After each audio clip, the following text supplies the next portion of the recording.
সুপরিকল্পিত রাজনৈতিক পরিকল্পনার মাধ্যমে অবশ্যই সমস্যার সমাধান সম্ভব। আজ চিন্তা হচ্ছে সেই কর্মজীবী মহিলার কথা এবং কলেজ ইউনিভার্সিটির সেই ছাত্রীর কথা যাকে প্রতিক্ষণ শিকার হতে হয় অস্বস্তিকর অন্যায় ব্যবহারের, যে স্বস্তিতে যাতায়াত করতে পারে না। হাজারো লক্ষ গার্মেন্টস কর্মী বোন যাদের রাতের অন্ধকারে চলাচলে নেই নিরাপত্তা, তারাও চায় সচেতন মাতৃত্বকালীন ছুটি। আমরা নিশ্চিত করতে চাই তাদের সবেতন 6 মাসের মাতৃত্বকালীন ছুটি। আমরা নিশ্চিত করতে চাই নিরাপত্তা এবং তাদের সুরক্ষা, নিরাপদ আবাসন ও যাতায়াত ব্যবস্থা, কর্মস্থলে ডে কেয়ার সেন্টার। প্রত্যেকটি মা নিশ্চিন্তে তার কর্মস্থলে কাজ করতে পারবে।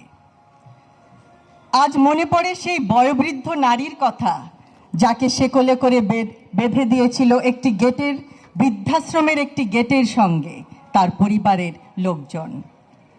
সেই মায়ের প্রতি আমরা জানাতে চাই পিতামাতার ভরণ পোষণ আইনের কার্যকর বাস্তবায়ন করা হবে।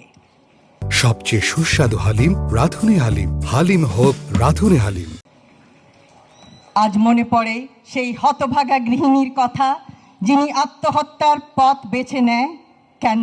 কারণ ছেলে মেয়েদের তিনি অন্ন সংস্থান করতে পারেন না।